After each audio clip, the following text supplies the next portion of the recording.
Teacher Fred Sloman teaches a lesson on a school train. 1954, Canada.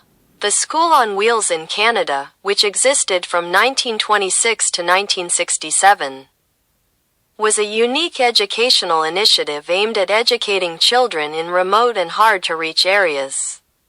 A train converted into a mobile school traveled to remote villages and farms, providing children with the opportunity to receive an education despite geographical barriers. A week of stopover, teachers teach, children learn, then the train moves on, stops in a new place, then returns after 5 weeks, teachers check homework, and so on in a circle. There were about a dozen students per stop. Teachers lived on the train for almost a year.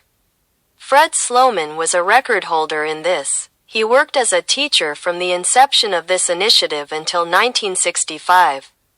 He lived on the train all this time with his wife and 7 children.